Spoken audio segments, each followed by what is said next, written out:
इस कार्यक्रम के पुण्यार्चक हैं श्रीमती लाड़ देवी, धर्मपत्नी स्वर्गीय श्री सोहन लाल जी कासलीवाल एवं स्वर्गीय श्रीमती कमला देवी, धर्मपत्नी स्वर्गीय श्री मिश्री लाल जी जैन की स्मृति में। पुत्र पुत्रवधू महावीर प्रसाद, इंदिरा देवी, पदम कुमार, सुनीता, पौत्र पौत्रवधू अक्षत, संजोली, पौत्र पौत्री रानू, खुशबू, सम्यक, पीयूषा एवं समस्त कासलीवाल परिवार, बीजवाड़ वाले केकड़ी, बुआ जी चेतन देवी कटारिया, दूड़ी, लाड़ देवी पाटनी, बंथली, टोंक, पुत्री दामाद शिमला, अशोक बाकलीवाल छाबड़िया, पद्मा राजेश कटारिया नासिरदा, पौत्री दामाद प्रियंका रौनक चूड़ीवाल, दोहिती मेहिका अजमेर।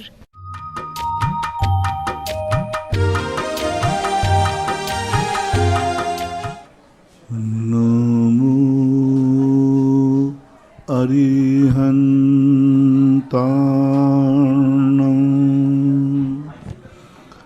नमो सिद्धाणं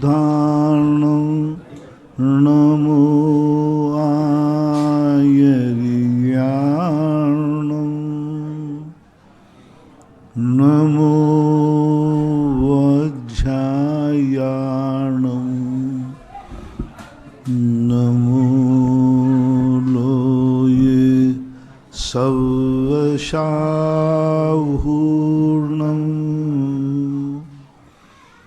पंच परमेष्टि भगवान की जय हो। आचार्य श्री गुरुवर कुंद कुंद महाराज की जय हो। आचार्य श्री गुरुवर विद्यासागर महाराज की जय हो। परम पूजनीय निर्यापक श्रमण पूज्य श्री सुधा सागर जी महाराज की जय हो। श्री धैर्य सागर जी महाराज की जय। पूज्य श्री के चरणों में समस्त जिज्ञासा कर्ताओं की ओर से कोटि कोटि नमोस्तु वंदन। पूज्य श्री रमेश जी काला हैदराबाद से पूछते हैं, निर्यापक मुनि श्री के चरणों में कोटि कोटि नमन। महाराज श्री सिद्ध क्षेत्र की वंदना करने के लिए क्या तिथि यानी अष्टमी चतुर्दशी का विशेष महत्व होता है क्या? वंदना पहाड़ पर चढ़ने के समय हमें कैसी भावना रखनी चाहिए? महाराज श्री कृपया समाधान दें। द्रव्य, क्षेत्र, काल, भव और भाव, किसी भी कार्य में ये 5 प्रत्यय होते हैं। 5 प्रत्ययों में एक काल का भी स्थान है, यानी शुभ काल हो, शुभ दिन हो, पर्व का दिन हो, तो वह विशेष रूप से कार्यकारी होती है। अन्य दिनों का निषेध नहीं है, लेकिन पर्व के दिन तीर्थ क्षेत्रों पर यदि शिखर जी आदि की वंदना करते हैं तो विशेष फायदा है। वंदना करते समय परिणाम करना चाहिए कि हे भगवान, वो दिन कब आए जब आप जैसा मेरा रूप हो, आप इस संसार से पार हो गए, आप भी संसार में थे, तो आप जिस प्रकार से संसार को छोड़कर मोक्ष गए, ऐसी मैं आपकी वंदना इसलिए कर रहा हूँ कि एक दिन मैं भी संसार से निवृत्ति पाऊँ और मोक्ष का प्राप्त करूँ।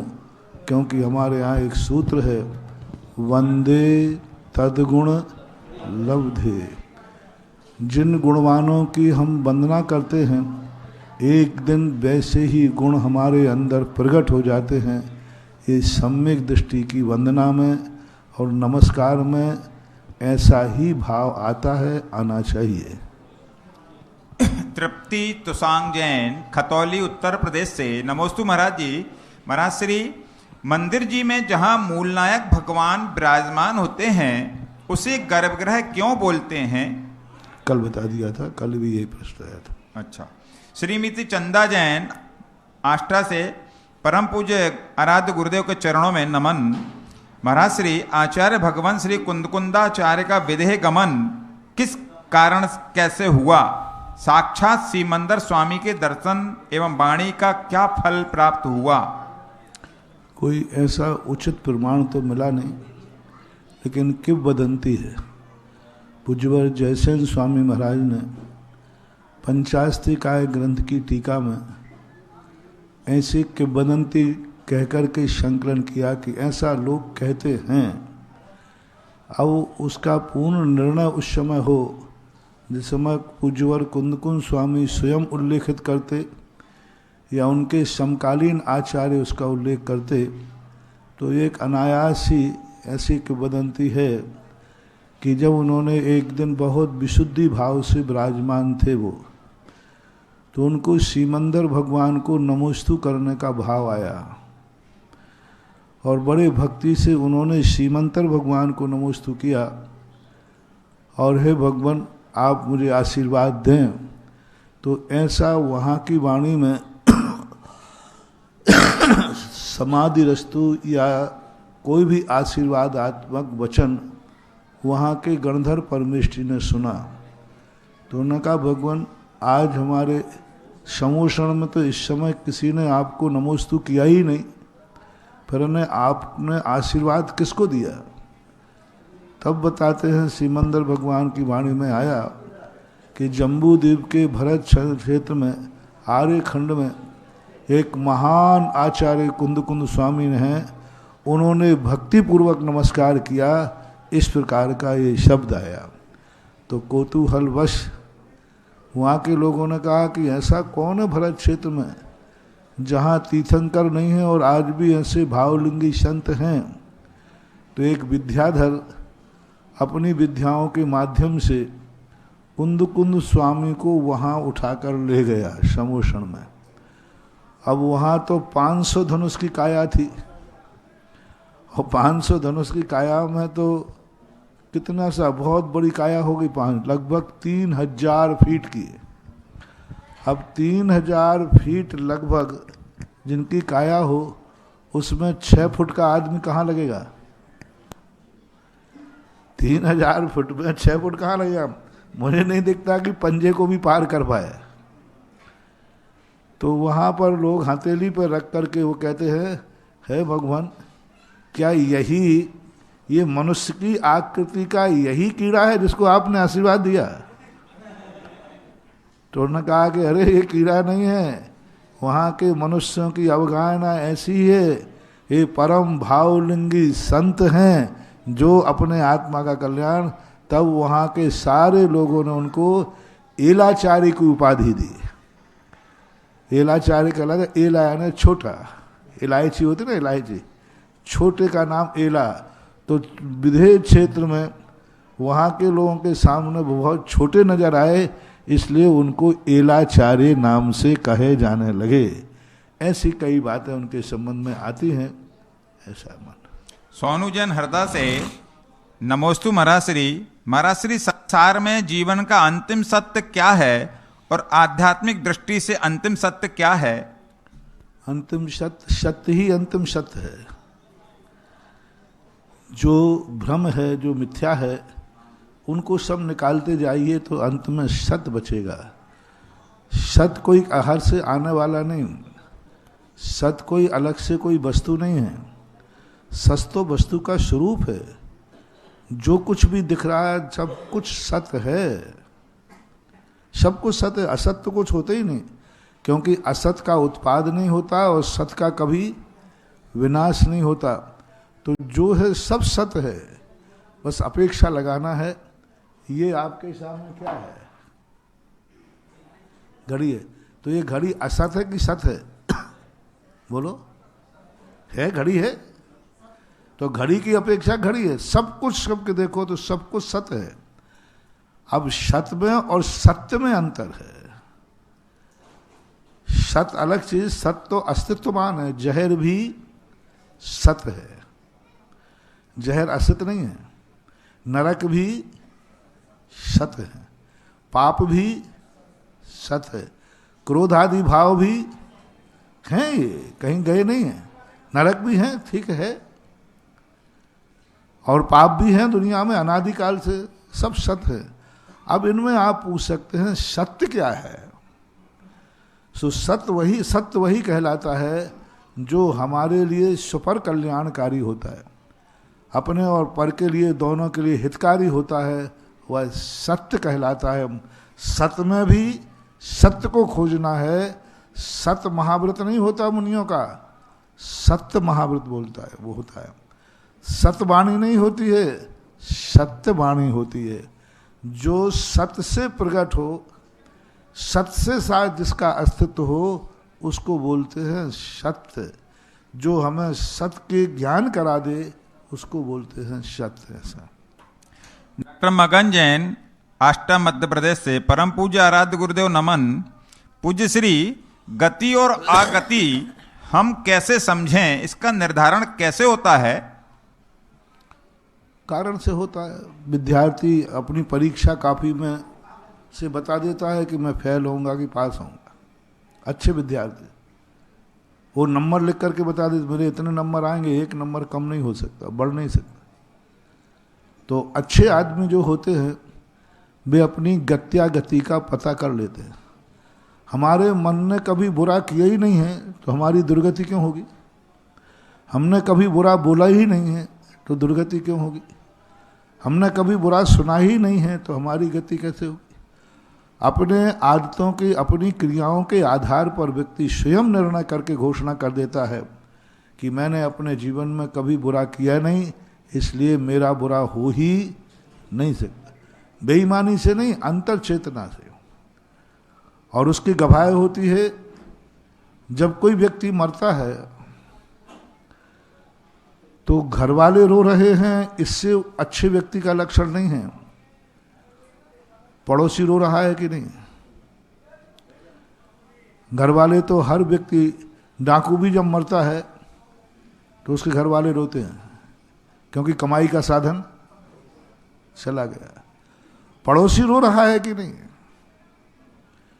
पूछा फलाना व्यक्ति मर गया, पड़ोसी कहता अच्छा हुआ निपट गया। समझ लेना तो इसकी दुर्गति हुई है क्योंकि परेशान था वह व्यक्ति, पड़ोसी जो था इतना परेशान था। और यदि पड़ोसी कहे क्या बोलते, वो मर गया, ओहो वो तो देवता था, उसी के भरोसे तो मैं पड़ोस में रह रहा था, मेरा घर सुरक्षित था, जब भी मैं कहीं जाता था तो मैं अपनी घर की चाबी उसी को दे के जाता था। यदि पड़ोसी आश्चर्य में आ जाए और उसकी आंख में आंसू आ जाए तो समझ लेना चाहिए इसकी अच्छी गति हुई है। और जब बड़ी गति देखना है तो पूरे मोहल्ले में पे कह दो फलाना व्यक्ति मर गया, और पूरा मोहल्ला कहे अच्छा निपट गया, शांति हो गई। समझ लेना दुर्गति हुई है। और मोहल्ला यदि पूरा विषाद में चला जाए, ओहो मेरे मोहल्ले की शोभा थी, मेरे नगर की शोभा थी, मेरे नगर की इज्जत थी, मेरा नगर उसके नाम से जाना जाता था, और सारे नगर की आंखें नम हो जाएं, समझ लेना चाहिए वह सज्जन था। और जो सज्जन है वही देव पर्याय में जाता है। ऐसा स्थूल रूप से अपन जानना चाहिए। अक्षत जैन, इंदौर से। मेरे आराध्य गुरु नमन। महाराज श्री, सफल लोग कहते हैं कि आपके जो लक्ष्य या गोल्स हैं उन्हें आपको अपनी डायरी में नोट कर लेना चाहिए, फिर उन लक्ष्य के आधार पर कार्य करना चाहिए। महाराज श्री, जैन दर्शन के अनुसार हमें तर्क संगत लक्ष्य क्या बनाना चाहिए? लक्ष्य की कोई सीमा नहीं होती। हमें वर्तमान में कुछ तात्कालिक लक्ष्य भी बनाना पड़ते हैं। जैसे हमें चांदखेड़ी से सुबोधय का लक्ष्य बनाना पड़ा। अब लक्ष्य सुबोधय है, अब सुबोधय को कैसे पहुंचना, कहाँ से पहुंचना, ये सारी चीजें तो तात्कालिक भी लक्ष्य होते हैं, क्योंकि जिंदगी में प्रतिदिन कोई ना कोई लक्ष्य होता है। सुबह उठने के बाद निर्णय होता है कि आज हम अपना क्या लक्ष्य बनाएं। और कुछ शाश्वत लक्ष्य होते हैं जिन्हें परमार्थ दृष्टि से मोक्ष कहते हैं। परमार्थ दृष्टि से अंतिम सत्य है कि हमारी अंतिम मंजिल है सम्यक दर्शन ज्ञान चारित्राणि मोक्ष मार्गा। मोक्ष ही हमारा परमार्थ सत्य है। बाकी वहाँ तक पहुँचने के लिए बहुत सारे सत्य हमारे लिए सामने आते हैं। जब व्यक्ति सुबह उठता है तो उसका लक्ष्य अलग होना चाहिए। मैं फ्रेश होने जा रहा हूँ, स्नान करने जा रहा हूँ, उस समय लक्ष्य होना चाहिए कहीं स्नान करते समय कोई ऐसी वस्तु का उपयोग तो नहीं कर रहे हैं जो गलत है, कहीं ऐसा पेस्ट तो नहीं कर रहे हैं जो हिंसक है। अब वहाँ मात्र उतना ही लक्ष्य है पेस्ट तक। अब सारा सर्कल घूम रहा है उसको कि मुझे अहिंसा धर्म पालन करना है। अहिंसा धर्म कहाँ है? अहिंसा धर्म कहाँ मिलेगा? कोई मंदिर में, बाजार में? नहीं। जब आप सुबह उठते हो, पेस्ट करने गए, वहाँ अहिंसा धर्म है। आप उसको देखते कहा कि ये करने योग्य है अथवा सदोष तो नहीं है। आप पेस्ट नहीं कर रहे हैं, आप अहिंसा धर्म का पालन कर रहे हैं। आप स्नान करने गए, आपके हाथ में साबुन है, तुरंत आपने देखा कि ये साबुन में चर्बी तो नहीं है, ये साबुन चर्बी लेस है। यदि ये भाव आपका आ गया तो आप नहाते हुए भी अहिंसा धर्म का पालन कर रहे हैं। आप भोजन करने बैठे, आपके मन में भाव आया कि कौन सी भक्ष है, कौन सी अभक्ष है, तो जैसे ही आपने अभक्ष वस्तु को हटाया तो आप भोजन करते हुए भी क्या कर रहे हैं? अहिंसा धर्म का पालन कर रहे हैं। ऐसे ही दिन भर में 24 घंटे जो भी क्रिया आप करते हैं, यदि उसमें आपका विवेक है, आपके मन में भाव है कि मेरी इस क्रिया से किसी दूसरे को दुख नहीं पहुंचना चाहिए, हमारे सुख के लिए हम दूसरे को दुख नहीं देंगे, ऐसा परिणाम यदि आपने किया है तो आप उस समय अहिंसा धर्म का पालन कर रहे हैं, धर्मात्मा है। धर्मात्मा अकेला मात्र मंदिर में ही नहीं होता, मंदिर में तो धर्मात्मा बनने की शिक्षा ली जाती है। जैसे आप स्कूल में पढ़ते हैं तो स्कूल में जो पढ़ाई होती है वहाँ कोई वेतन नहीं मिलता, कमाई नहीं होती। स्कूल में कमाने की कला सीखी जाती है। इसी प्रकार मंदिर में और गुरुओं के पास अहिंसा धर्म को पालन करने की कला सीखी जाती है। पालन तो घर में, दुकान में और बाजार में किया जाता है, ऐसा मानना चाहिए। ममता काला सूरत से मेरे आराध्य गुरुवर को नमन। पूज्य श्री, धर्म के लिए धन कितना जरूरी होता है? लोग कहते हैं कि धन के बिना धर्म नहीं हो सकता, तो धन कितना महत्व है, इतना समाधान दें। धन पाकर धर्म करे तब ना। 90% धन पाकर के तो लोग पाप ही करते। मैं कई बार कहा करता हूं, मान सपोज कीजिए आपके पास 1 लाख रुपया है, पूरे साल के खर्च करने के बाद आपके पास बचा। अब आपके 3 परिणाम होंगे। जो निकृष्टतम परिणाम है, जो पापमय परिणाम है, जो धन उसके लिए नाशक बनेगा। 1 लाख रुपया बना है, चलो ऐश करते हैं, अय्यासी करते हैं, शराबखोरी करते हैं, चलो मौज मस्ती में घूमने चलते हैं, 1 लाख रुपया बचा है। ये भाव तुम्हारा आ रहा है तो तुम्हें पापानुबंधी पुण्य है। धन आपको दुरुपयोग बनेगा। जैसे ही तुम्हारा ये भाव आया, वो 1 लाख रुपए की लक्ष्मी उसी समय तुम्हें अभिशाप देगी। रे दुष्ट, मैं तेरे पास धर्मात्मा मान के आई थी, तूने तो मुझे पाकर पाप और कर लिया, जा तू एक एक कौड़ी को तरसेगा। रावण को यही तो लक्ष्मी का अभिशाप मिला कि सोने की लंका पाकर तूने पाप किया, जा तुझे एक एक कौड़ी को मोहताज होना पड़ेगा। आज वो नरकों में पड़ा है। महानुभाव, मेरा सबसे कहना है, भगवान के अभिशाप से नहीं डरना। भगवान का भी अभिशाप, गुरुओं के अभिशाप से नहीं डरना। गुरुओं का अभिशाप ज़्यादा नहीं होता, थोड़ी देर के लिए गुस्सा करेंगे। गुरु का, साधु का क्रोध प्रणाम पर्यंत। गलती हो गई गुरुदेव जय, बस इतना कहते गुरु का गुस्सा शांत हो जाए। दुश्मन के गुस्सा से कोई फर्क नहीं पड़ता। सबसे बड़ा दुनिया में अभिशाप बनता है धन का। लक्ष्मी खतरनाक है, ऐसा अभिशाप देती है कि इससे कोई नहीं काट पाता। और लक्ष्मी जब अभिशाप देती है, जिस समय आप धन से कोई बुरा कार्य करते हैं, जब व्यक्ति धर्म से शराब खरीदता है, जब व्यक्ति धर्म से गुटखा खाता है, जब व्यक्ति धर्म से बीड़ी सिगरेट पीता है, जब धर्म से कोई व्यक्ति कोई गलत जुआ खेलता है, जब कोई पापाचार करता है, यही तो लक्ष्मी का अभिशाप था पांडव के लिए। पांडव से कहा कि मैं तुम्हारे ऊपर इतनी कृपा करके आ रही हूं कि खांडप्रस्थ को भी तुम्हें इंद्रप्रस्थ बना दिया। पांडवों के पास कुछ भी नहीं था, लेकिन लक्ष्मी का वरदान था कि जाओ तुम जिस पत्थर को छुओगे वही इंद्रप्रस्थ बन जाएगा। बन गया।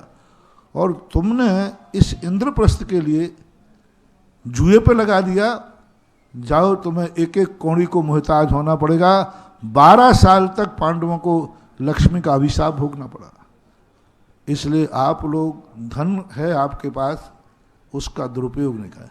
दूसरा व्यक्ति जो होगा वो कहेगा 1 लाख रुपया बचा है, चलो एफडी बनाए देते हैं, कभी वक़्त मौका पे काम आएगी, अच्छे बुरे काम में काम आएगी, परिवार के कभी काम आएगी, बच्चों के कभी काम आएगी। ये दूसरे नंबर का व्यक्ति है।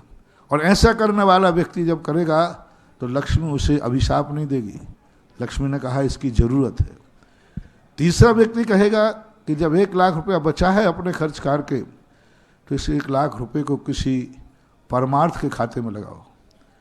चलो किसी गरीब बच्चे को पढ़ाते हैं, चलो अस्पताल चलते हैं, डॉक्टर से पूछते हैं कि डॉक्टर साहब कोई व्यक्ति धन के कारण से बीमार तो नहीं है, दवाई के कारण, तो तुरंत 1 लाख रुपए को अस्पताल ले जाएगा और डॉक्टर से पूछेगा, तुरंत स्कूल जाकर किसी बच्चे की फीस भरेगा, और यदि धर्मात्मा है तो किसी धर्म खाते में जाकर के, तीर्थ क्षेत्र में जाकर के उसका उपयोग करेगा। ये तीसरे नंबर का जब उपयोग करता है तब लक्ष्मी वरदान देती है, जाओ तुम कभी लक्ष्मी से खाली नहीं रहोगे, क्योंकि तुमने मेरा सदुपयोग किया है। इसलिए महानुभाव, आज प्रश्न आया है तो प्रश्न के जवाब में ये 3 रूप मैंने लक्ष्मी बताए। बहुत करुणा दया करके कह रहा हूँ, मेरा दुश्मन भी हो, कितना भी हो, लक्ष्मी का अभिशाप मत लेना। उसके अभिशाप को काटने की किसी में ताकत नहीं है।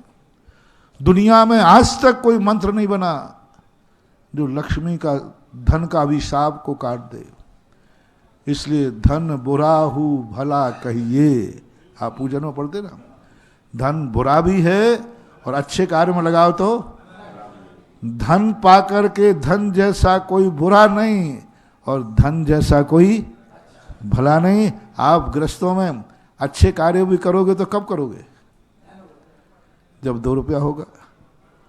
और बुरा कार्य करेगा तो कब करेगा? हमारे पूज्य गुरुदेव ने लिखा है, साधु के पास कौड़ी भी है तो वह साधु कौड़ी का नहीं। अभी रास्ते में कहीं कहा था कि महाराज जी ऐसे ऐसे, तो मैंने कहा आप पहले अपना गुरु बनाते समय, हम गुरु किसको बनाएं?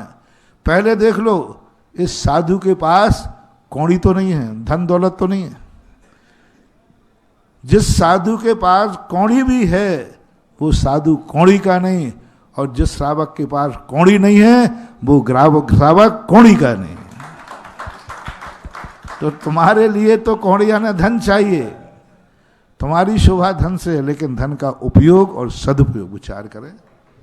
राजेंद्र जैन मेरठ से, नमोस्तु गुरुदेव।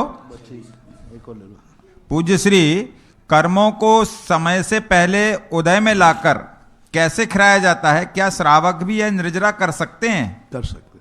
अपनी इच्छाओं का अनुरोध करना। जैसे आपने कहा, अभी मैंने कहा था कि कोई गलत करने का भाव हुआ, नहीं मैं इस कार्य को नहीं करूँगा, ये हमारे कुल की मर्यादा के विरुद्ध है, ये कार्य मेरे माता पिता को पसंद नहीं है, ये कार्य मेरे परिवार को पसंद नहीं है, ये कार्य मेरे गुरु को पसंद नहीं है, इस कार्य की आज्ञा हमारे शास्त्र नहीं देते, इस कार्य से हमारा परिवार बदनाम हो जाएगा, इस कार्य से हम धर्म से रहित हो जाएंगे।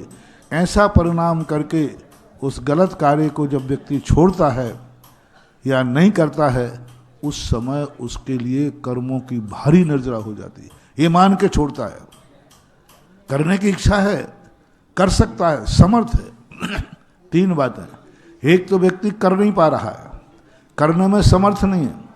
हम उस व्यक्ति की बात कर रहे हैं जो कोई भी पाप कर सकता है, करने में समर्थ है, लेकिन नहीं, ये मेरा कार्य नहीं, मैं आर्यपुत्र हूँ, मेरे ये कार्य नहीं करना चाहिए, ये कार्य करना मेरे कुल, जाति, राष्ट्र और धर्म के विरुद्ध है। ऐसा मान करके वह गलत कार्य को जब छोड़ता है तो गृहस्थ की भी कर्मों की निर्जरा होती है और शुभ कर्म का बंध होता है। परम पूज्य आध्यात्मिक संत निर्यापक श्रमण मुनिपुंगव सुधासागर जी महाराज के श्री मुख से होने वाले जिज्ञासा समाधान का सीधा प्रसारण महाराजपुरा, वीनागंज, राजस्थान, मध्य प्रदेश की सीमा से किया जा रहा है। उपस्थित भक्तजनों की ओर से और जिनवाणी चैनल, सुधा कलश चैनल, आगम वाणी चैनल, पारस चैनल के माध्यम से दुनिया के 122 देशों में अपने घरों में बैठकर टीवी पर पूज्य गुरुदेव की वाणी सुन रहे सभी भक्तों की ओर से बारंबार नमोस्तु नमोस्तु नमोस्तु। परम पूज्य गुरुदेव का कल बीनागंज में सुबोधय तीर्थ में भव्य पदार्पण होने वाला है। मध्य प्रदेश की सीमा और राजस्थान की सीमा महाराजपुर में पूज्य गुरुदेव विराज रहे हैं। प्रथम जिज्ञासा के लिए मैं निवेदन करूंगा श्री प्रद्युमन कुमार पाटनी, मनोहर थाना, और तैयार रहेंगी भूमि पुण्यार्जक श्रीमती मेघा जैन, बीनागंज।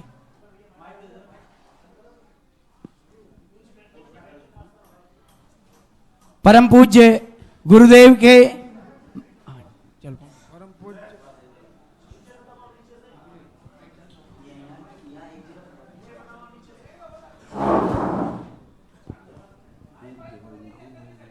पूज्य गुरुदेव के चरणों में त्रिबार नमोस्तु नमोस्तु नमोस्तु।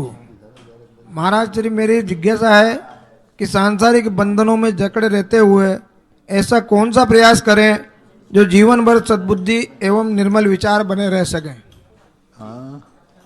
सांसारिक बंधनों में जकड़े रहते हुए ऐसा कौन सा प्रयास करें हम जो जीवन भर सद्बुद्धि एवं निर्मल विचार बने रह सकें।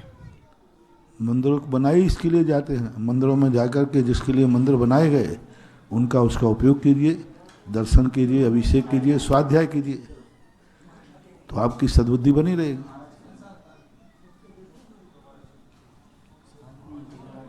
श्रीमती मेघा जैन, भूमि पुण्यार्जक, और तैयार रहेंगे प्रोफेसर प्रवीण जैन देही। प्रोफेसर प्रवीण जैन देही। मेघा जी, गुरुदेव के चरणों में बारंबार नमोस्तु नमोस्तु नमोस्तु। महाराज श्री, कल्याण मंदिर स्रोत में काव्य आया है कि हमने आपकी भक्ति की, सारी क्रियाएं की, फिर भी हम संसार में भटक रहे हैं क्योंकि वह सारी क्रियाएं भाव शून्य थी। हम ऐसी कौन सी सही क्रियाएं करें जिससे हमें साथी से पुण्य का बंध हो और हमारे कर्मों का नाश हो। बिना विचारे जो कार्य किया जाता है वह ऐसा ही होता है।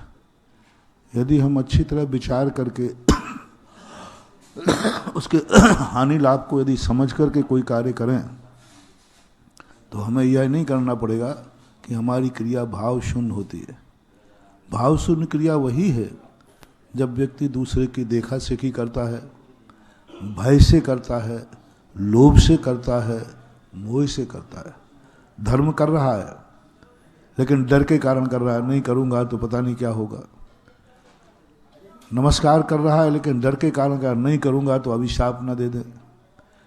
मोह से करता है कभी कि ऐसा करेंगे तो हमें इनसे यह लाभ हो जाएगा, हमें यह वस्तु प्राप्त हो जाएगी। और कभी कभी व्यक्ति लोभ की इतनी चरम सीमा हो जाती है कि वह लोभ का सामने दिख जाए तो कुछ भी करने के लिए तैयार हो जाता है। भय, मोह और लोभ के कारण जो धर्म की क्रिया की जाती है वह निष्फल होती है। और जो धर्म की क्रिया अपना स्वरूप मानकर, कर्तव्य मानकर, हमारा ये स्वभाव है ऐसा मानकर किया जाता है तो वह फलदायी होती है। सपोज कीजिए आपके एक परिवार में आप माता पिता की सेवा किस लिए कर रहे हैं? भय के कारण, क्योंकि लोग क्या कहेंगे, लोग पिताजी क्या कहेंगे। दूसरा कर रहा है अभी वसीयत अपने नाम नहीं हुई है तो जब तक धन दौलत नहीं हुई तब तक मम्मी पापा की अच्छी सेवा करो। तो ऐसे परिणामों से जो सेवा करते हैं वो निष्फल होती है। जो ये कहते हैं नहीं, ना भय से कर रहा हूँ ना मैं लोभ से कर रहा हूँ, ये मेरे माता पिता हों और मैं इनका बेटा हूँ, मेरा सेवा करना इनका मेरा कर्तव्य है। कर्तव्य मान करके जब करता है तो वह क्रिया भाव शून्य नहीं मानी जाती, सफल होती है। प्रोफेसर प्रवीण जैन, और तैयार रहेंगी सीमा जैन, अकलेरा। मुनि पुगो सुधा सागर जी महाराज के चरणों में बारंबार नमोस्तु नमोस्तु। महाराज जी, मेरी जिज्ञासा ये है कि हम गांव में या समाज में रहते हैं तो सबको पता है कि रात में खाना नहीं खाना, भोजन नहीं करना, आलू प्याज नहीं करना। लेकिन जैसे मैं दिल्ली एक विश्वविद्यालय में रहता हूँ और वहाँ पर हमारे सभी राज्यों के लोग रहते हैं और मीटिंग वगैरह भी सब होती है। तो वहाँ पर जैसे हम आलू प्याज नहीं खाते, रात्रि भोजन नहीं करते, तो कुछ लोग तो इसको बहुत अच्छा मानते हैं कि ये कितना अपने धर्म का पालन करें, लेकिन कुछ लोग ऐसा बोलते हैं कि ये अभी भी ऐसा क्यों कर रहे हैं। तो उन ऐसे लोग जो कुछ नहीं मानते कि ऐसा क्यों कर रहे हैं, उन लोगों को कैसे समझाया जा सकता है? अपने यहाँ धर्म की हर क्रिया में दो रहस्य, एक तो धर्म है और एक संसार है। उनसे ये कहिए कि हमें एक बहुत अच्छी बात आपके मुख्यमंत्री राजस्थान के, अभी राजस्थान ही है ना? हाँ ठीक है। तो अशोक गहलोत, उन्होंने एक संस्मरण सुनाया था कि हम बच्चे में जैन स्कूल में पढ़े थे वो, तो उन्होंने कहा कि हमें जब मास्टर पढ़ाते थे तो वो ये नहीं समझाते कि आलू खाना दोष है, प्याज ये करना, ये नहीं कहते थे। वो क्या कहते थे कि बच्चों, आलू कहाँ होता है? ज़मीन का। प्याज कहाँ होती है? जमीन के।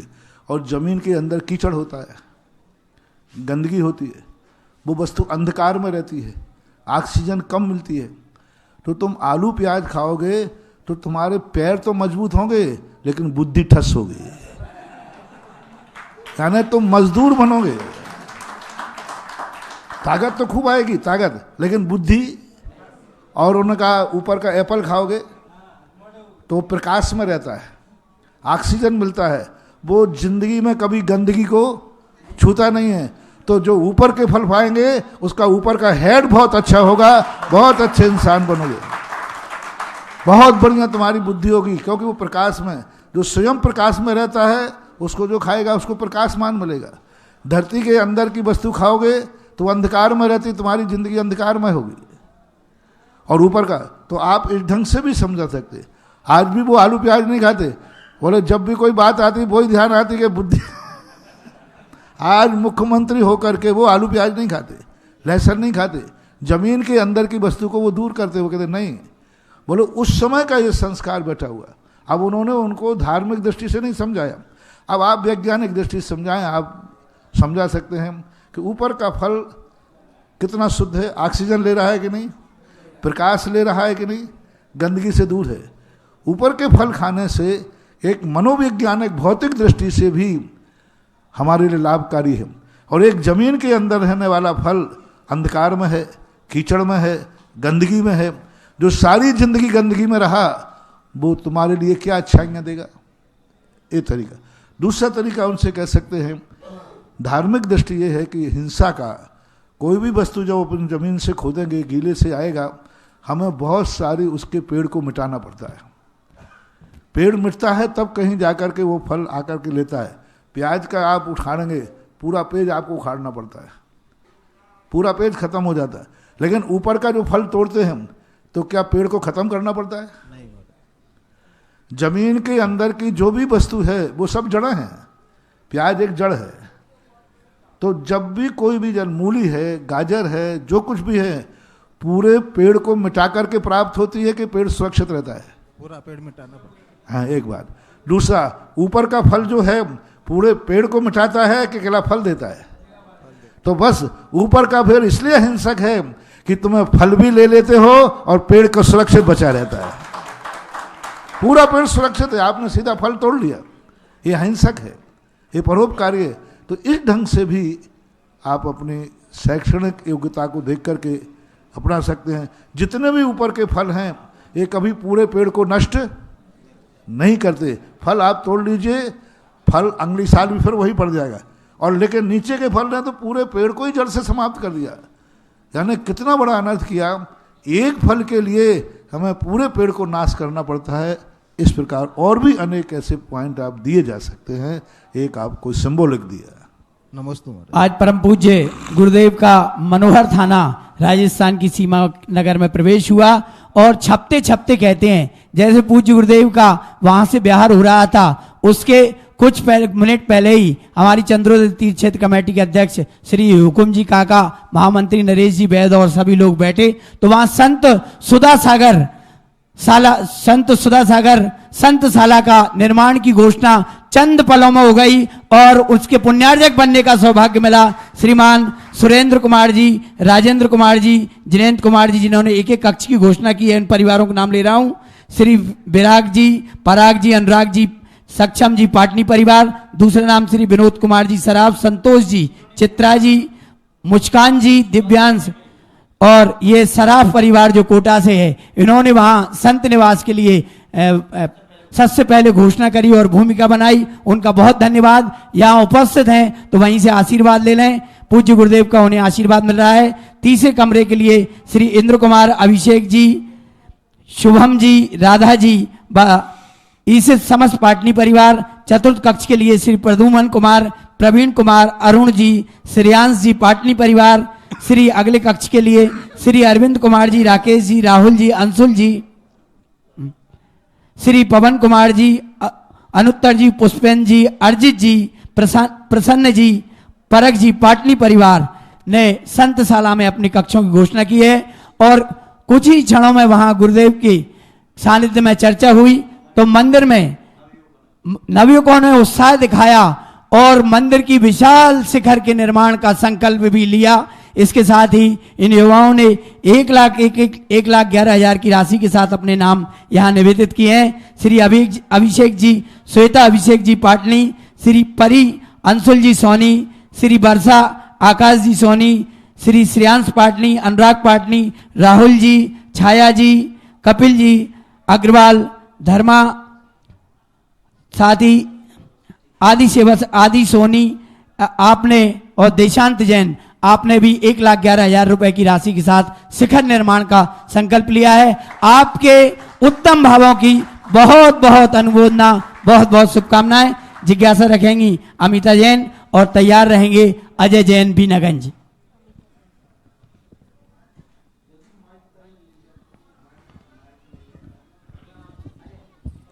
नमोस्तु गुरुवर, मेरे और मेरे परिवार की ओर से बारंबार नमोस्तु।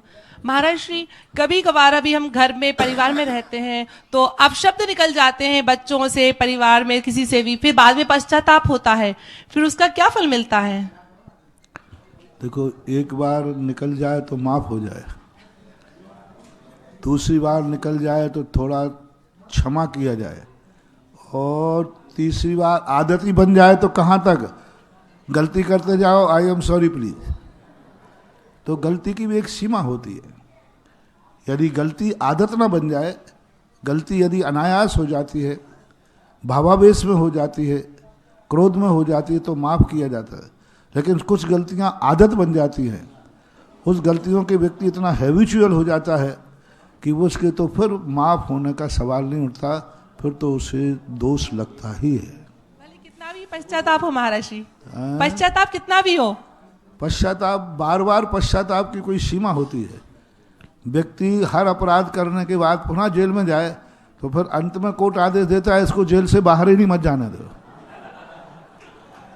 क्योंकि बाहर जाएगा फिर अपराध करेगा, फिर आएगा, फिर आएगा। तो ऐसे 8-10 केस लगते ही फिर वो हिस्ट्री शीटर में आ जाता है। फिर उसके संबंध में विचार किया जाता है कि बाहर जाएगा और अपराध करेगा, फिर पश्चाताप करेगा। तो पश्चाताप कोई हंसी मजाक नहीं है। पश्चाताप एक वो चीज़ है जो भविष्य में उस कृत्य को करने से रोकना चाहिए, रुकना चाहिए, तो पश्चाताप सफल होता है। अगली जिज्ञासा रखेंगे अजय जैन, बीनागंज, और तैयार रहेंगे विपिन सिंगाई, दर्शनोदय तीर्थ, छुवन जी कमेटी के साथ पीछे खड़े।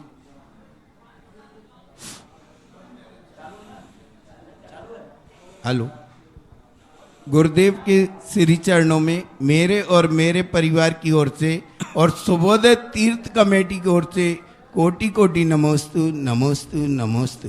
गुरुदेव, तीर्थ क्षेत्र पर धार्मिक आयोजन में भोजन पुण्यार्जक बनने का क्या पुण्य होता है?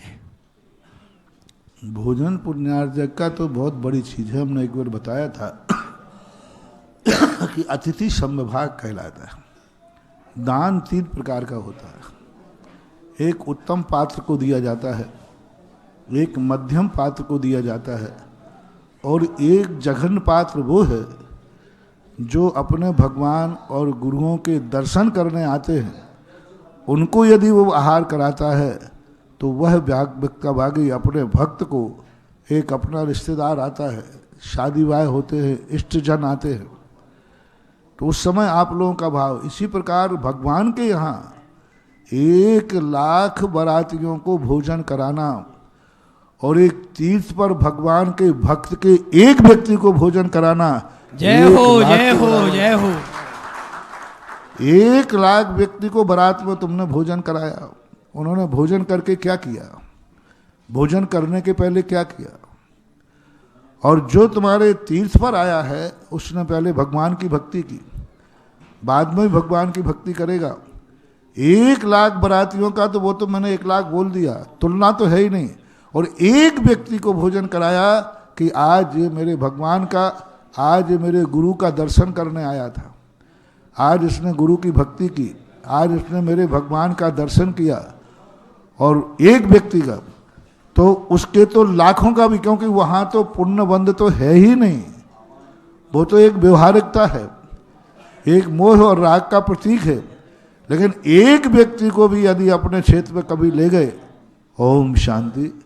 पहले लोग हुआ करते थे, आप लोगों के जब हमने देखा बुंदेलखंड में कई बार ऐसे होते थे कि जब महाराज लोग जाते थे किसी गांव में, तो उन गांव में जितने लोग उनके दर्शन करने आते थे, लोग एक एक व्यक्ति को पकड़कर अपने घर ले जाते थे और कहते थे नहीं आप मेरे जीवन में महाराज नहीं आवे तो क्या नहीं आवे, लेकिन आप महाराज के दर्शन करने आए हैं, आप मेरे घर का पानी ही पी करके हमारे घर को धन्य कीजिए। जय हो जय हो। तो ये हमारे यहाँ की परंपरा रहती थी कि हमारे नियम होने चाहिए हर व्यक्ति को कि जो हमारे तीर्थ क्षेत्र पर भगवान से कैसे आपका संबंध बनेगा।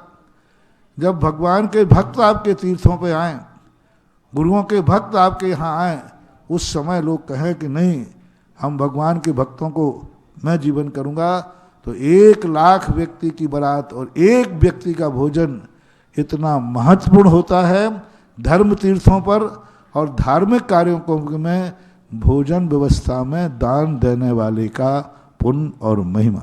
नमोस्तु गुरुदेव, नमोस्तु गुरुदेव। परम पूज्य गुरुदेव के शुभ आशीष से सुबोधय तीर्थ बीनागंज में विराजित भूगर्भ से प्राप्त भगवान जिनेन्द्र देव के दिव्य समूह शरण का 1 तारीख को 1008 महामंत्रों से महामस्त का अभिषेक होगा।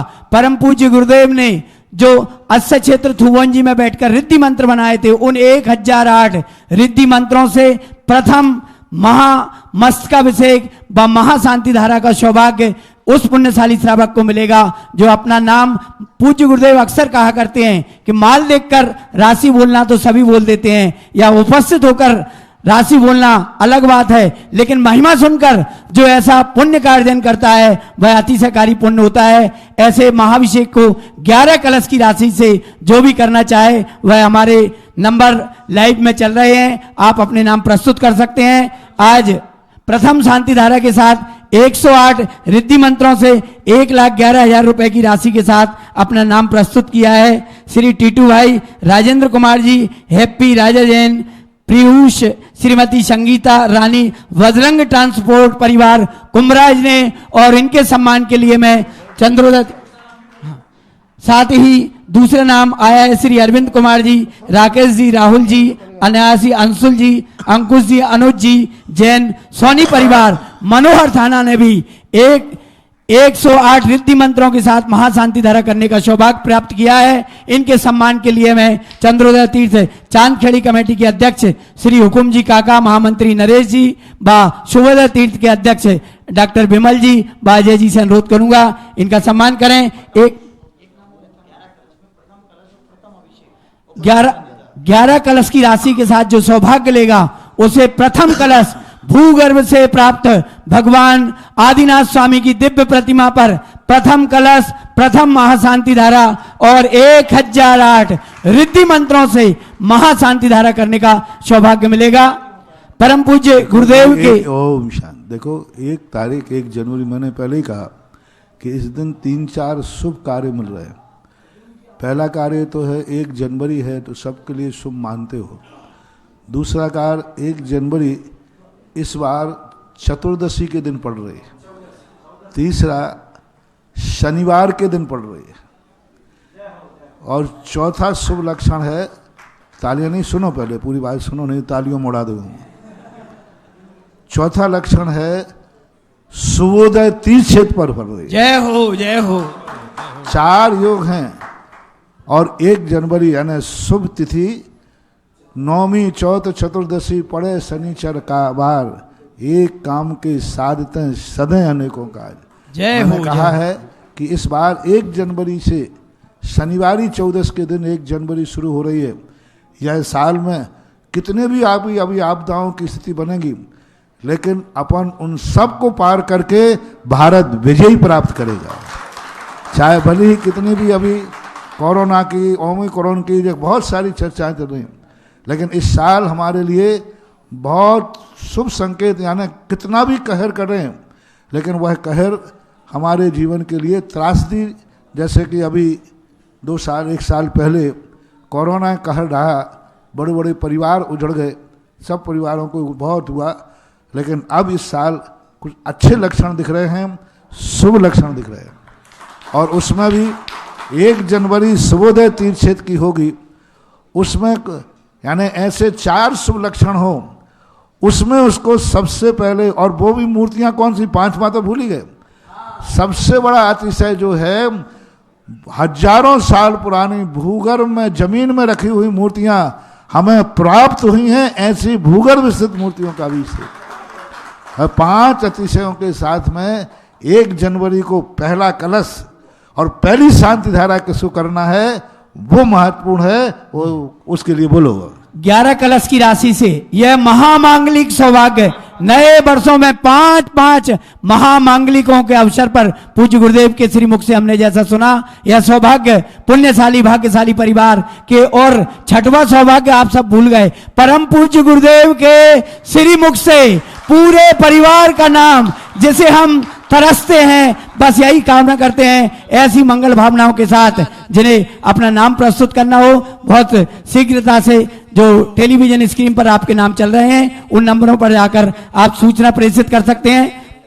साथ ही जिन्हें आज यहाँ उपस्थित श्रद्धालुओं में से भी जो 1,11,000 रुपए की राशि के साथ 108 रिद्धि मंत्रों के साथ मूल नायक भगवान आदिनाथ स्वामी जो भूगर्भ से प्राप्त प्रतिमा है, उनके महाभिषेक का सौभाग्य प्राप्त करेंगे। 1,11,000 रुपए की राशि के साथ आप नाम प्रस्तुत कर सकते हैं। स्वर्ण कलश से आपको अभिषेक करने का सौभाग्य मिलेगा।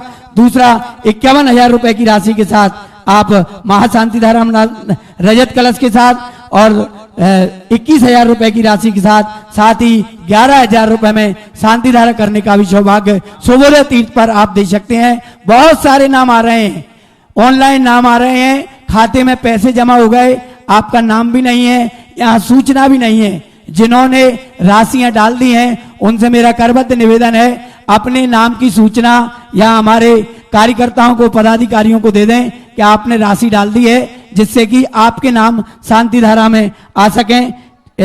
शांति धारा के लिए 11,000 रुपए की राशि के साथ नीतू जैन, प्रदीप जैन, नमन जैन, प्रांजुल अथाई खेड़ा, अशोक नगर वालों ने एक नाम दिया है।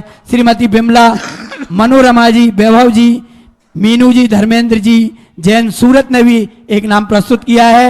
अपनी जिज्ञासा रखेंगे विपिन सिंगाई, दर्शनोदय तीर्थ कमेटी थुवन जी। गुरुदेव के चरणों में दर्शनोदय अतिशय तीर्थ क्षेत्र कमेटी की ओर से बारंबार नमोस्तु नमोस्तु नमोस्तु। गुरुदेव आपके आशीर्वाद से और आपके मार्गदर्शन से दर्शनोदय अतिशय तीर्थ क्षेत्र थुबुंजी में भी नए साल में बड़े बाबा का अभिषेक और शांति धारा का आयोजन रखा गया है। और गुरुदेव एक जिज्ञासा है, एक जिज्ञासा है गुरुदेव, असीमकालीन वक्तांबर विधान हम लोग जल्दी शुरू करने जा रहे हैं, जिनमें हमारे लगभग 100 नाम हो गए हैं। गुरुदेव कई लोग हमसे ये जिज्ञासा करते हैं, विधान हम अपने शहर में भी करते हैं, तो शहर में विधान करने में और तीर्थ क्षेत्र पर जाकर विधान करने में उस परिवार को क्या अतिरिक्त पुण्य अर्जन होगा? गुरुदेव मार्गदर्शन दे। मैं कहा पहले कि क्षेत्र का भी प्रभाव पड़ता है। क्षेत्र इतना व्यापक होता है जो सारे जगत की श्रद्धा का विषय होता है। जिस भूमि पर सारे जगत की श्रद्धा हो, उस भूमि पर कोई भी धार्मिक कार्य करेंगे तो वह उतना ही गुना फलदायी होता है जितने गुना श्रद्धालुओं की श्रद्धा होती है। मंदिर में जितने लोगों की श्रद्धा है उतना ही होगा। मान लो एक मंदिर बना है, 100 परिवार लोग रहते हैं, उनमें 100 लोग ही कहते हैं ये मंदिर मेरा है या मेरे लिए बना है, तो उस मंदिर में 100 गुनी ही एनर्जी है। और तीर्थ क्षेत्रों पर सारा जगत कहता है कि ये तीर्थ क्षेत्र अपने मेरे हैं और उनकी वंदना करने का भाव आता है। आपकी कॉलोनियों की वंदना करने कोई भारत से तीर्थ यात्री नहीं आते, वो आपकी सुविधा के लिए बना है। लेकिन तीर्थ में सारे लोगों के लिए, और तीर्थ क्षेत्र को तीर्थ कहा जाता है, मंदिर को तीर्थ नहीं कहा जाता। तीर्थ का अर्थ होता है जहाँ से व्यक्ति पार होता है, इस अपेक्षा से तैयार रहेंगी श्रीमती नंदिनी जैन गुना आज, और तैयार रहेंगे अगली जिज्ञासा के लिए अनिल जैन लटेरी। आज श्री चंद्रोदय तीर्थ चांदखेड़ी में 1,11,000 रुपए की राशि के साथ शांति धारा के लिए नाम आया है। श्रीमती उर्मिला जैन, अंतिम जैन, बंटी वंश समीक्षा, बजरंगगढ़ वाले भोपाल, और भक्तांबर जी में असीमकालीन भक्तांबर में चंद्रोदय तीर्थ के लिए नाम आया है श्री जवाहर चंद जी, राजेंद्र कुमार जी, अंकित, आशीष, हनु जैन, मीठी जैन, सिंगल परिवार 12, और अगला नाम है श्री गौरव जैन, कपिल जैन, रिद्धि जैन, सिद्धि जैन, जैन परिवार मधुर विहार दिल्ली से। एक नाम आया है श्री वीर जैन पुत्र प्रतीक जैन, सृष्टि जैन लंदन से, जो कि फरीदाबाद के प्रवासी हैं। एक नाम आया है स्वर्गीय श्री रवीश कुमार जी, सुलेखा जी सिंघई, श्रीमती रचना, श्री रचित कुमार, अस्मिता जैन सिंघई, रचित सिंघई भोपाल परिवार की ओर से। साथ ही चंद्रोदय तीर्थ क्षेत्र चांदखेड़ी के अध्यक्ष श्री हुकुम जी काका ने थुवन जी में असीमकालीन भक्तांबर में अपना नाम प्रस्तुत दिया है। बहुत बहुत धन्यवाद आदरणीय काका। और साथ ही श्री नरेश जी बैस साहब, उनका भी नाम असीमकालीन भक्तांबर में अस्य क्षेत्र दर्शनोदय तीर्थ थुवन जी के लिए आया है। समस्त कमेटी की ओर से उनका धन्यवाद, और जिज्ञासा रखेंगी, साथ ही तैयार रहेंगे। गुरुदेव के चरणों में अनंतो बार नमोस्तु नमोस्तु नमोस्तु। महाराज श्री, मेरी जिज्ञासा है कि हमारे कर्म हमारे भाव के अनुरूप बंधते हैं कि या हमारे भाव हमारे कर्मों के अनुरूप होते हैं? पहले भाव के अनुसार कर्म बंधता है, फिर कर्म को यदि वो नहीं सावधान रहे तो कर्म के अनुसार भाव होता है। परिणाम ऐसे होते हैं जैसे बीज और फल होता है, बीज से फल और फल से बीज चलता रहता है।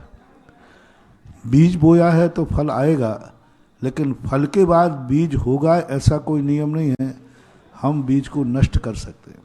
हमने भाव किया है तो कर्म बंद होगा, लेकिन कर्म का उदय आने पर वैसे भाव होंगे ही, ऐसा कोई नियम नहीं है। अन्यथा कोई व्यक्ति कर्मों से छूट ही नहीं पाएगा। कर्मबंध तो अनादिकाल से किए हैं। अब कर्म का उदय आएगा, और ज्ञानी व्यक्ति है, मान लीजिए क्रोध कर्म का उदय आया, ज्ञानी व्यक्ति ने नियम ले लिया कि मैं मौन रहूंगा, तो लोग क्रोध कर्म उदय में आया, लेकिन क्रोध भाव नहीं किए। यदि कर्म के अनुसार भाव हो जाएंगे तो फिर धर्म पुरुषार्थ गौण हो जाएगा। नमोस्तु गुरुवर। श्री राजीव जैन पुण्योदय तीर्थ गुना, और तैयार रहेंगे आजाद जैन लटेरी। मेरे आराध्य गुरुवर के चरणों में मेरा और मेरे परिवार की ओर से 3 बार नमोस्तु नमोस्तु नमोस्तु गुरुवर। मेरी जिज्ञासा ये है गुरुवार की, गुरुवारों का आगमन हमारे नगरी में होता है, तो जो जिनके मकान दूर रहते हैं, तो जहाँ गुरुवार विराजमान रहते हैं वो तो वहाँ चौके लगा लेते हैं, लेकिन जिनके मकान पास में रहते हैं वो उनसे भी कहते हैं कि भाई तुम भी यहीं चौके लगाओ। तो जो जिनके मकान गुरुवार विराजमान रहते हैं उनसे पास ही, मतलब उनके पास ही पड़ जाए, तो वो तो यही चाहेंगे ना गुरुवार के हम घर में ही चौके लगाए, ताकि गुरुवारों के पावन चरण हमारे घर में पड़े। मकान बनाते समय सोचना चाहिए था दूर क्यों लिया? नहीं गुरु, लेकिन हमारे जिनके पास है वो तो यही चाहेंगे ना गुरुवार के भाई पास में लगाए हम। नहीं, अपना तो जो भाव दूर नहीं होना चाहिए। इतने दूर मत रहो कि गुरु तुम्हारे द्वार तक ना पहुंच पाए, और इतने दूर भी मत रहो कि तुम्हारा बच्चा और घर की महिलाएं अकेले मंदिर ना आ पाए। हमारा तो पास ही है गुरुवार, इसीलिए हम तो चाहे पड़गान एक जगह हो जाए, लेकिन ऐसा नहीं होना चाहिए। अपनी अपनी व्यवस्थाएं, और ये सामाजिक व्यवस्थाएं हैं, उन व्यवस्थाओं को देखना चाहिए। जी नमस्ते। राजीव जैन पुण्योदय और आजाद जैन लटेरी तैयार रहेंगी। सुमन जैन दिल्ली।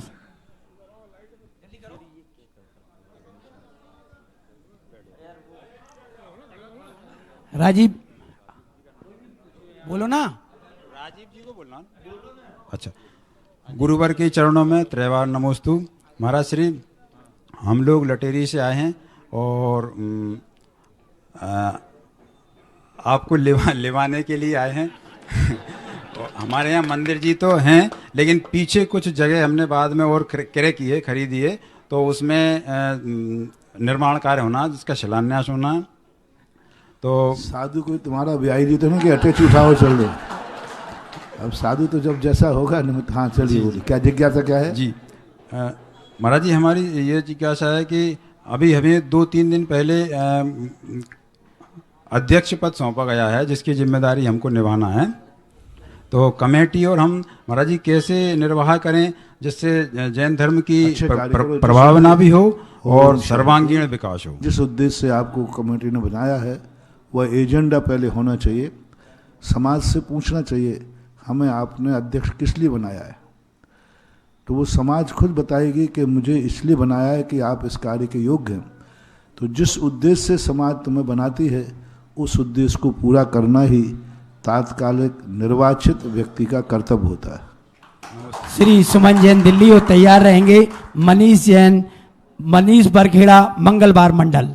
जिनके पावन श्री चरणों में अनु भी विराट बन जाते हैं, किंकर भी तीर्थंकर बन जाते हैं और गागर भी महासागर बन जाती है, ऐसे गुरुदेव को मेरे बारंबार नमोस्तु नमोस्तु नमोस्तु। श्री सर्वोदय तीर्थ अहिंसा स्थल परिवार की ओर, दिल्ली की ओर से कोटिशः नमोस्तु। गुरुदेव, मेरी जिज्ञासा यह है कि धार्मिक क्षेत्र में कभी कभी ऐसे प्रसंग आते हैं जो कि धर्म अनुकूल नहीं होते, आगम अनुकूल नहीं होते, तो उन्हें देखकर हमारा मन बड़ा शुद्ध होता है, लेकिन कहीं कोई झगड़ा ना हो, कहीं कोई किसी का मन ना दुखे, तो उसके विपक्ष में हम कुछ नहीं कह पाते हैं। तो स्थिति ये बनती है कि कहा भी नहीं जाता और रहा भी नहीं जाता, दुख भी होता है और कह भी नहीं पाते। तो ऐसी विपरीत परिस्थिति में क्या किया जाए? हमारे यहाँ नीति है कि उसी को समझाना चाहिए जो समझ जाए। सीख जाको दीजिए ताको सीख सुहाए, सीख जो दीनी बान रही घर चिड़िया को जाए। उसको शिक्षा दो जो शिक्षा ले सके। बंदर को शिक्षा दोगे तो चिड़िया ने बंदर से कहा कि हे बंदर, तुम ठंड में ठुठुर रहे हो, बरसात में हम छोटी चिड़िया हो करके भी अपना घोंसला बना लिया और तुम बरसात में हो। तो बंदर ने उस शिक्षा को तो ग्रहण नहीं किया, चिड़िया का घोंसला भी तोड़ के फेंक दिया। तो ऐसे लोगों को शिक्षा नहीं दी जाती, गलत भी कर रहे हैं और हमें मालूम है कि ये समझेंगे नहीं, बल्कि कसाय और बन सकती है। तो हमारे यहाँ दोषवादे चमोन्यम, जब दोष हो और दोष को निवारण करने की हमारी शक्ति नहीं है तो वहाँ मौन धारण करना चाहिए, माध्यस्थ भाव धारण करना चाहिए, विसंवाद नहीं करना चाहिए। उसी से अपना अधिकार है कि हमें मालूम है कि मेरी बात मान जाएगा, उसी को कहना चाहिए। महाराज श्री को नमोस्तु नमोस्तु नमोस्तु। मंगलवार पुजारी मंडल की तरफ से सबकी तरफ नमोस्तु। महाराज श्री, दर्शनों थे चौवन जी पे काफी लंबे समय से कोई भी चतुर्मास नहीं मिला है। कमेटी और पूरे भक्त आचार्य श्री से लेके आप तक, योग सागर जी, समय सागर जी, जितने महाराज सबके हम भावना भाई की चतुर्मास हो, ऐसा हम कौन सा पुण्य का कार्य करें कि ये देखो, ये प्रार्थना सभा नहीं है, ये जिज्ञासा सभा नहीं महाराज जी, ये जिज्ञासा है, ऐसा कौन सा पुण्य बढ़ाएं कि हम क्या करें कि महाराज श्री के चरण में पढ़ें। लगे रहो मुन्ना भाई। जय हो। शुभम जैन लटेरी आज दिव्य घोष के साथ आए। शुभम जैन लटेरी और तैयार रहेंगी आशा जैन लटेरी।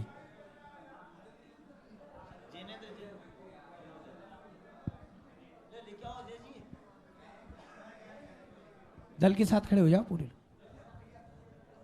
शीघ्रता करें। परम पूज्य मुनि श्री के चरणों में कोटि कोटि नमन। शकल दिगंबर जैन समाज लटेरी का कोटि कोटि नमन। मेरे परिवार की ओर से, मेरी ओर से नमोस्तु महाराज जी। महाराज जी, मेरी जिज्ञासा ये है कि महाराज जी, हम जब भी अभिषेक करते हैं, अभिषेक के लिए पांडुक शिला पर श्री जी को विराजमान करते हैं, तो साथ में सिद्ध यंत्र जी को लाना चाहिए या नहीं लाना चाहिए महाराज जी? ये यंत्र जी, यंत्र जी को, सिद्धियंत्र जी को लाना चाहिए, जिज्ञासा का समाधान यंत्र के संबंध में लाना जरूरी नहीं है, किसी भी अभिषेक पाठ में इसका उल्लेख नहीं है, लेकिन यदि लाते हैं तो दोष भी नहीं है, क्योंकि वह जनवाणी का प्रतीक माना गया, लाना जरूरी नहीं है इतना। नमोस्तु महाराज जी। श्रीमती आशा जैन लटेरी और तैयार रहेंगे जिनेंद्र जैन, जिनोदय तीर्थ सिरोंज। जितेंद्र जैन, जितेंद्र जी ले लो आशा जी जब तक हैं तैयार। महाराज श्री नमोस्तु नमोस्तु। महाराज जी हम अपने बच्चों का नाम तीर्थंकर के नाम पे रख लेते हैं और कभी कभी उनसे गलत शब्द भी बोल देते हैं, तो क्या इससे हमें पाप लगता है या नहीं? हाँ, नाम पर थोड़ा विचार करना चाहिए। रखते हैं तो उतने अच्छे बच्चे हों कि जिनसे हमें गलत नहीं बोलना पड़े, तभी विचार करना चाहिए। भाव तो आता है, सावधानी रखना चाहिए। श्री जिनेंद्र जी, जिनोदय तीर्थ, श्री पवन जी सिरोंज तैयार चलें। जगत पूज्य मुनि तैयार रहे ऋषिका जैन महाराज लटेरी के चरणों में तिरबार नमोस्तु नमोस्तु नमोस्तु। श्रोन सकल दिगंबर जैन समाज एवं जिनोदय तीर्थ ट्रस्ट की ओर से तिरबार नमोस्तु। पूज्य गुरुदेव, अभी 2022 के प्रथम सप्ताह में बाहुबली भगवान अपने जिनोदय तीर्थ क्षेत्र पर आ रहे हैं। उनको उच्च स्थासन आपके मार्गदर्शन में एवं आपके सानिध्य में चाहते हैं। और पूज्य गुरुदेव, पिछले समय हमारे लिए बीनागंज से हमारे सिरोंज आने के लिए परंपरा टूट गई थी, आने का सुना था ऐसा, और अब ऐसा दोबारा बीनागंज आ गए गुरुदेव। ऐसा मंगल आशीर्वाद मिले, सानिध्य मिले, जो चरण सिरोंज जिन्होंने तीर्थ क्षेत्र पे पढ़ सकेंगे। अभी जिज्ञासा क्या अपराध नहीं है? आज गुरुदेव मध्य प्रदेश और राजस्थान की सीमा है। जिनोदय तीर्थ सिरोंज, पुण्योदय तीर्थ बजरंगगढ़, दर्शनोदय तीर्थ थुवंजी, गोलाकोट, धर्मोदय तीर्थ पचराई गोलाकोट और चंद्रोदय तीर्थ चांदखेड़ी, शुभोदय तीर्थ बीनागंज लटेरी जामनेर, पूरा अंचल आज यहाँ पूज्य गुरुदेव की आगवानी में आया है और सब प्रार्थना लेकर आए हैं। आप सबकी ओर से मैं प्रार्थना कर रहा हूँ। और अगली जिज्ञासा श्री अजित जैन लटेरी तैयार रहेंगे। नंदिनी पाटनी मनोहर थाना। ऋषिका जैन तैयार रहे, जल्दी करें। और आगे की दोनों नाम तैयार रहें। माइक वहीं पहुंचाओ जल्दी से। महाराज जी के चरणों में दिगंबर जैन समाज लटेरी की ओर से सादर नमोस्तु नमोस्तु। महाराज जी, मेरी जिज्ञासा यह है कि महाराज जी जिस मंदिर में परिक्रमा लगाने का स्थान नहीं होता है, तो महाराज जी वहाँ पे परिक्रमा कैसे लगाई जाए? नहीं लगाओ, नहीं है तो कोई कहती कि परिक्रमा कोई जरूरी नहीं है लगाना, नहीं होता है तो नहीं लगाना चाहिए। नमोस्तु नमोस्तु महाराज श्री। मेरे परिवार की ओर से आपके चरणों में बारंबार नमोस्तु। महाराज श्री, मेरी जिज्ञासा यह है कि मंदिर के पास में घर होना अच्छी बात है, पर अगर मंदिर के दीवार लगी हुई है, पहले गैप था अब लगी हुई है, तो दोष है? तो क्या दोष है? दोष है, कभी भी भगवान के मंदिर से कम 3 हाथ दूर होना चाहिए किसी भी धार्मिक स्थल से आप गृहस्थों के मकान, क्योंकि मंदिर हमेशा पवित्र होते हैं। गृहस्थी आपकी गृहस्थी के हिसाब से चलती है, तो गृहस्थी को गृहस्थी के हिसाब से चलने पर अशुद्धि भी होती है, लैट बात भी होते हैं, सब होते हैं। तो मंदिर की दीवार से कभी लगा हुआ मकान नहीं होना चाहिए, और होते हैं तो बहुत दोष होते हैं, परेशानी होती है, नुकसान होता है। नंदिनी जैन, नंदिनी पाटनी मनोहर थाना और तैयार रहेंगे पवन जी सिरोंज। महाराज जी, मेरी जिज्ञासा यह है कि किस्मत और मैं। ओम शांति।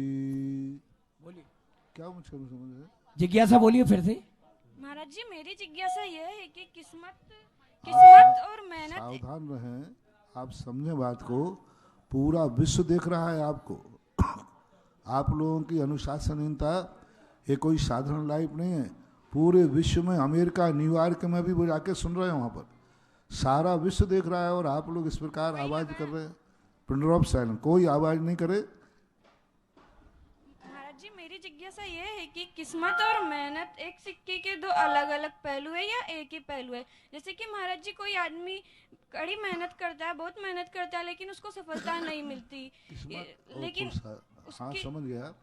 पुरुषार्थ और भाग्य दो चीजें ऐसी हैं जो एक ही हैं, दो नहीं हैं। कल का किया हो पुरुषार्थ आज का भाग्य है। जो भाग्य है वो हम नहीं बनाया है। जैसे कोई व्यक्ति एफडी बना के रख देता है और वो 8 साल के बाद भरती है तो उसको सोचता है मुझे इकट्ठा फंड मिल गया। तो जो भाग्य है कल हमने उसी को पुरुषार्थ से बनाया था, इसलिए वो पुरुषार्थ का ही एक रूप है। अतीत का किया हुआ पुरुषार्थ जब वर्तमान में काम आता है उसे भाग्य कहते हैं, और वर्तमान में किया हुआ पुरुषार्थ जब वर्तमान में काम आता है उसे पुरुषार्थ कहते हैं। कभी कभी अतीत का ऐसा भाग्य बना लेते हैं हम खुद कि वर्तमान का पुरुषार्थ कम पड़ जाता है, ऐसा माना जाए। पवन जैन अंतिम जिज्ञासा। गुरुदेव के चरणों में बारंबार नमोस्तु नमोस्तु नमोस्तु। गुरुवर, आदमी के जीवन में दुआओं और बद्दुआओं का क्या असर होता है गुरुवर? प्रभाव पड़ता है। यदि वो बद्दुआ तुम्हारे लिए कसाय भाव से दे रहा है, द्वेष भाव से दे रहा है, तो कोई प्रभाव नहीं पड़ेगा। लेकिन वो बद्दुआ आपके दुखों से दुखी होकर दे रहा है तो बराबर प्रभाव पड़ता है।